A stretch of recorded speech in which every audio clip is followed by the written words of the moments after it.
Devotion can be everywhere in everything we do, even to inanimate, not just let alone animate life. Devotion is simply a way of the heart.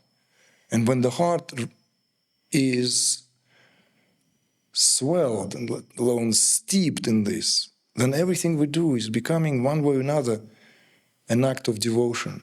So this is where the teaching itself, you see, it is not in the words. Not in the words.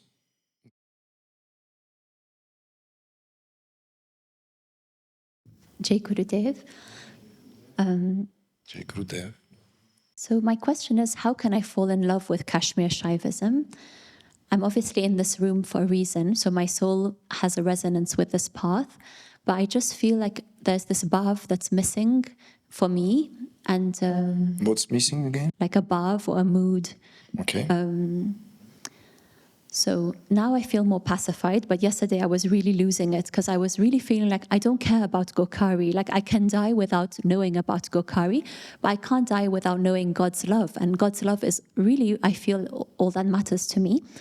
But I want to know if I'm somehow limiting myself, because it seems there's this total freedom that we can also strive for. So am I, in a way, limiting my own potential by just focusing on this love I have and the desire for that intimacy in the heart? And I've been wondering, like, where's love in Kashmir Shaivism? Because we never talk about it. So obviously there's the heart-to-heart transmission, but I'm just wondering if it's discussed as well. Well, it's one of those kind of, not exactly, but to warm ourselves up, perhaps it will do. It's like a chicken and egg story here. And but before we go into why it's a chicken and egg, it is not required that all of us adhere to, let's say, having the same degree of appreciation, let alone intimate connection, let alone love for certain philosophical expositions. It's not required. See, so some of us, by nature, don't even want to understand things. Like, that's not the way we function. I don't want to understand. I want to simply feel all the way. Feel all the way.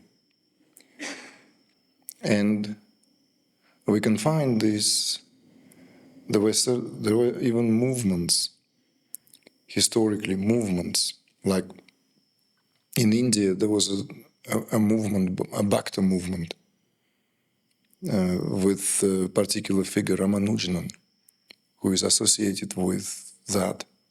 Like he was considered to be the embodiment of, and very much spared that what was brewing perhaps there, see? In a collective, among people, simple folk.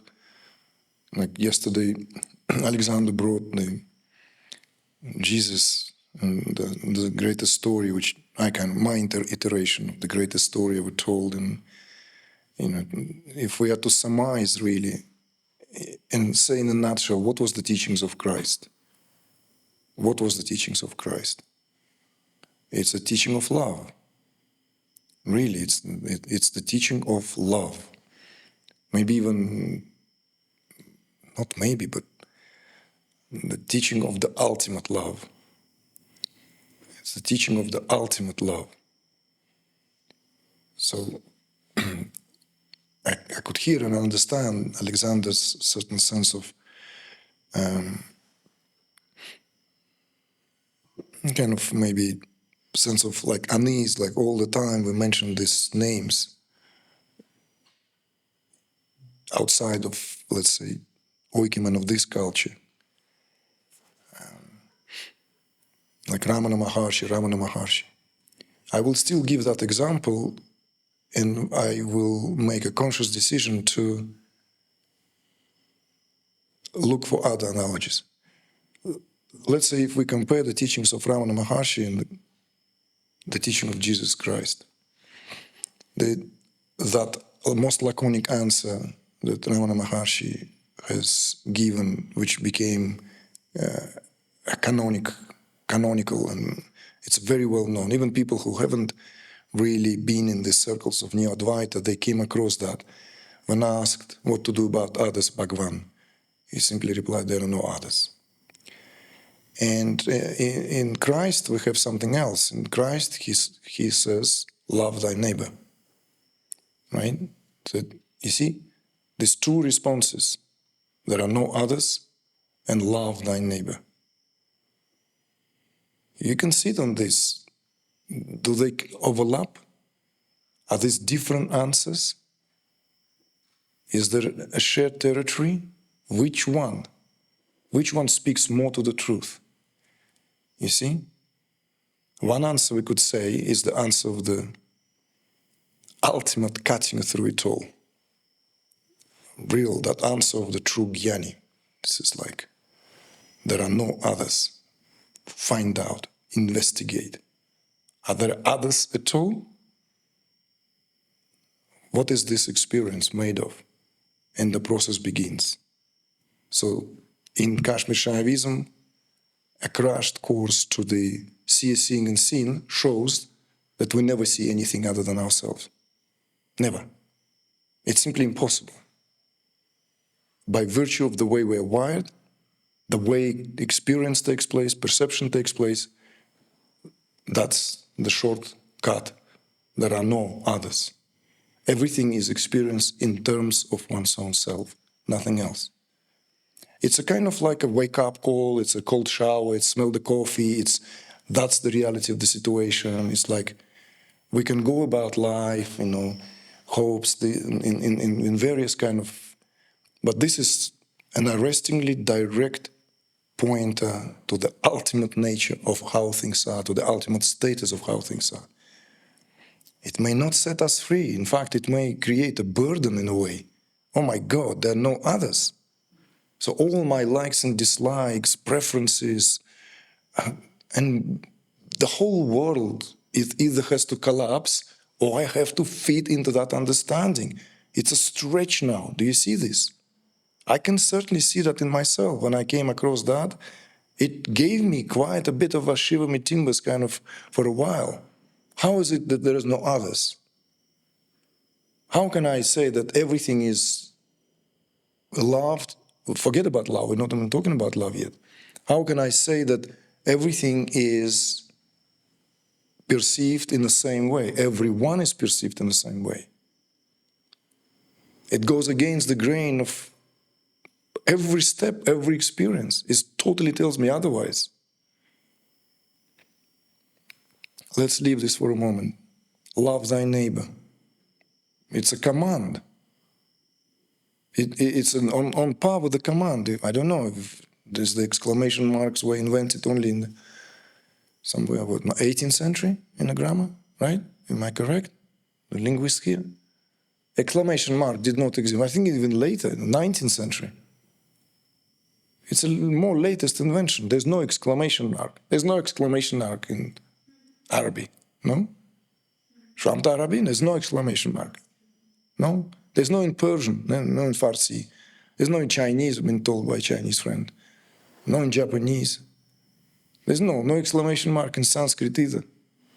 In English we have now exclamation mark. In French, Portuguese, and it's adopted, invented. So I don't know.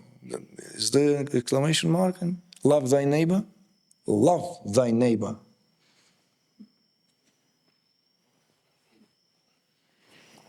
There is this love thy neighbor.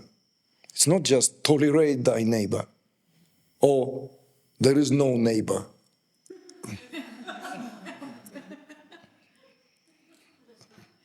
Nigh thy neighbor. No, it's love. It's like, it speaks to that. So between these two sort of lines, there is something that is deeply shared there. When truly sat with, pondered on, reflected, hopefully at some point it begins to dawn that in both cases it speaks to the same truth, to the same truth.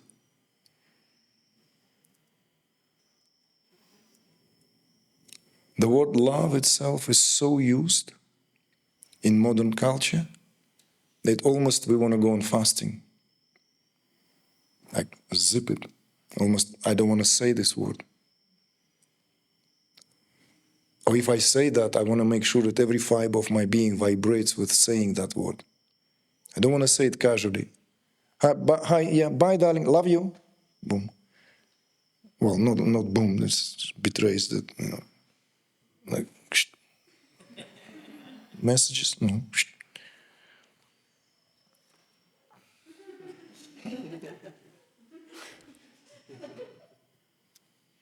Love you, love you. Something personal. Our boy, who kind of sandwiched now between the big sister and the little sister, when he was really little, no matter where we are, no matter how we are, he would run around. He's with his friends. Suddenly he breaks off from the crowd and he runs, and just like this, like he was really like lost in the cloud most of the time, and runs and grabs you and just like, Daddy, I love you, And it's like throughout the day, a few times, and I would put him to bed and he hugs me and I love you. And you can feel the truth of that in your heart. Of course, it is your son, and one and the only son as well. But there is something else. It's something that cuts through space-time. No matter how tough the day was, it's like the greatest meditation. It's just, Jesus is here. The Christ teaching is here, in the heart. You see? So maybe this is why also children are spoken in the teaching. We have to become like little children, because otherwise we cannot enter the kingdom of heaven.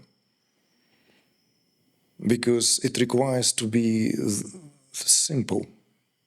And simple means not perplexed yet by all this what very easily perplexing us, eclipsing everything, and replacing the important with the trivial, secondary, peripheral, often superficial. With children is presence. This present moment.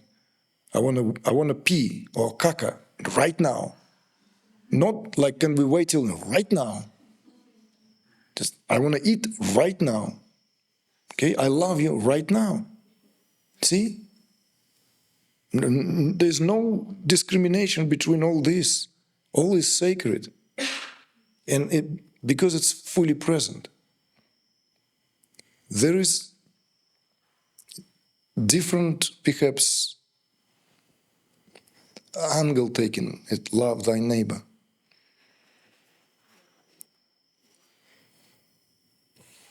We don't choose our neighbors. It's the kind of first principle of living in a communion, in a community. And it's very important to make these reminders. These reminders are plenty, laconic, just like in Sharia, there are reminders. The Quran is made of two parts, right? The esoteric part and the part which speaks to the ethos of daily interactions, the so-called do's and don'ts that later on would be expanded further in the hadiths. So it's very important when the birthing of all these, let's say, revealed traditions constantly bring that reminder, because we live in time when these reminders become no longer obvious. Where I grew up in Uzbekistan, there is a proverb: next door neighbor is dearer or closer than a distant relative. And it is true, because the way people live. Not the way I lived in London. No, you're lucky if you know your neighbor. Hi, hi, hi. Hi there, hi. Hi, not looking away.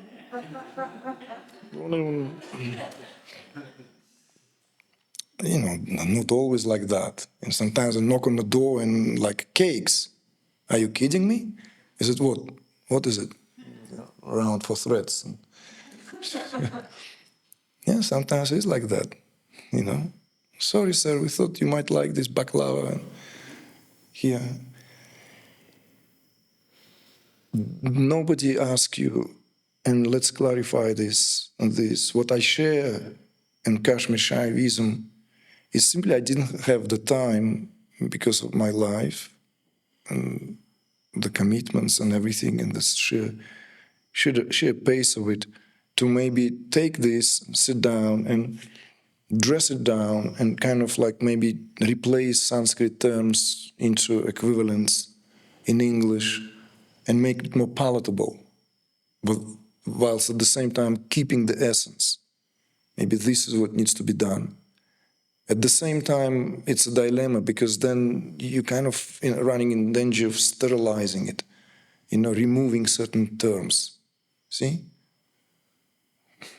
We don't translate the word Quran, do we? We don't translate the word Talmud. We don't translate a lot of words. We don't translate. Can you translate the word samurai? No. Can you translate the word Western shirt? No. You can't. It's a holy cow. It's among the guys, it's simply known as the Western. That's all. You don't need to add shirt. Everyone knows. Certain words meant to be given, and if I were to teach from, let's say, the Sufi perspective, Sufi doctrines, and discourses would have been studied with terms, some of which are not to be relaxed and abolished. In the early years, there was more kind of like still but I've realized certain things need to be said. And just don't make this somehow erroneous assumption that you need to be in love with the philosophy itself. No. And the reason why, again, it's a good question. Where is love in Kashmir Shaivism? Right? Because it is a very intellectual philosophical system. All its doctrines. It is true. Where is love? There. You see? Well, the terms are there that are used are slightly different, but they denote the same thing. The same thing. You see? The word Shiva and the word Shakti themselves carry these vibrations. When one truly understands that, when Shiva, it actually cuts deep. Shakti. You see, it has this, and it translates as power, but it's not just power, it's power of everything. And above all else is the power of love. It's out of the power of love that all the scriptures are born. Because all tantric scriptures are in contrast to all what Hinduism is rooted in, right? In contrast to Vedic scriptures. All tantric scriptures are dialogues of Devi with the Bhairava, all of them. And Devi presses on with questions on behalf of, as it were, seekers. You see? Why does she do that? See, so the leitmotif of these scriptures is out of compassion, empathy, and love. She pretends to not to know. You see?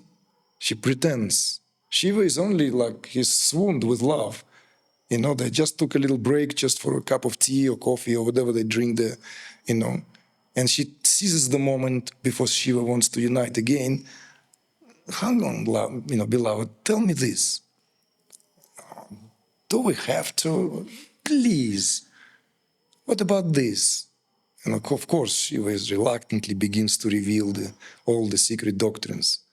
But it is out of love that the power of Shiva here reveals all this. So, of course, it takes a while to find your way when the philosophy reveals the precious side of it, which also contains that, what you speak of as bhava. When you touch that feeling, that bhava, then the knowledge brings. But again, each to their own. There are those, like, as I said, eat scriptures for breakfast, because there's this thirst, hunger for this knowledge. But if what you want to experience is unaltered feeling of love, for the sake of love, as devotion, then of course it's not from reading the scriptures. It's something else.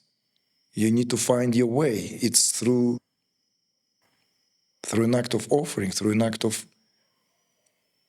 devotion is something which cannot be taught. See? It's almost more like secretly discovering, learning by trying, finding the way. We could just like, everyone now today we're gonna learn about the devotion, how to, how to light up an incense, don't blow it with your mouth, because your mouth, it's, these little things even. It's just like, it's not like,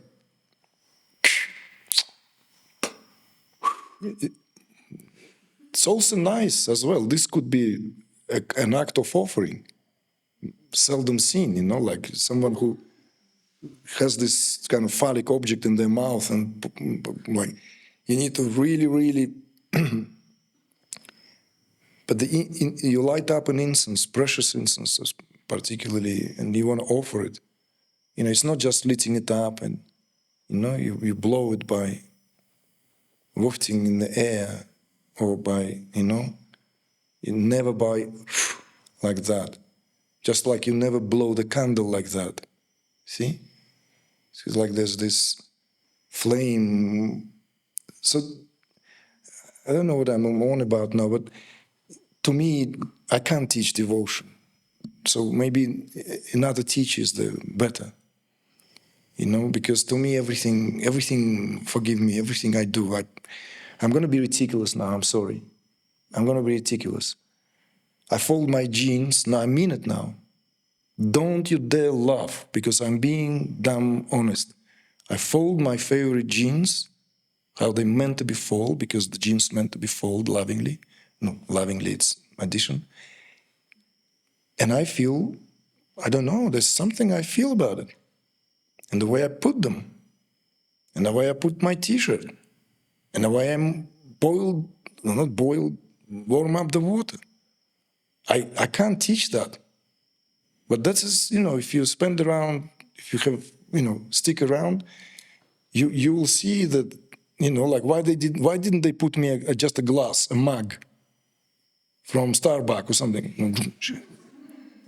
No, because they know, like, okay, well, sweet cup. So devotion can be everywhere in everything we do. Even to inanimate, not just let alone animate life. Devotion is simply a way of the heart.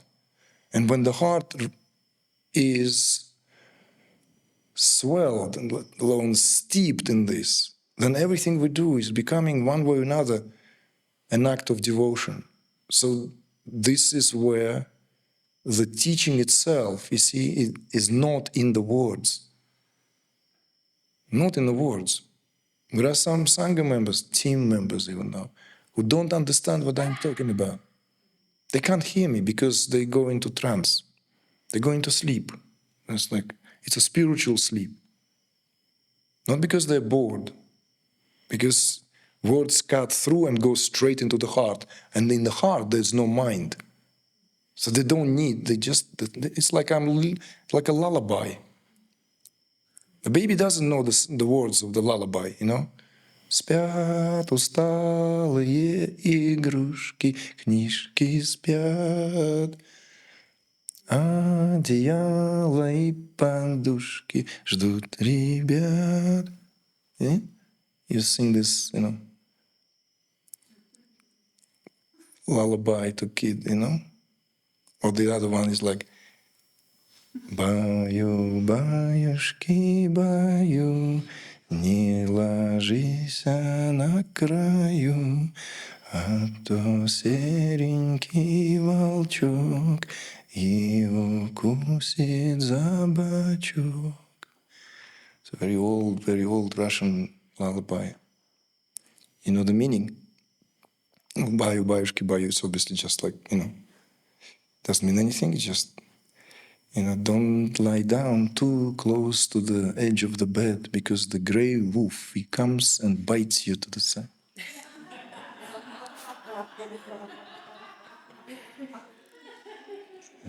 Yeah, you know, so that's what makes Russians tough, I guess. So just make whatever you will from it. Good question, though.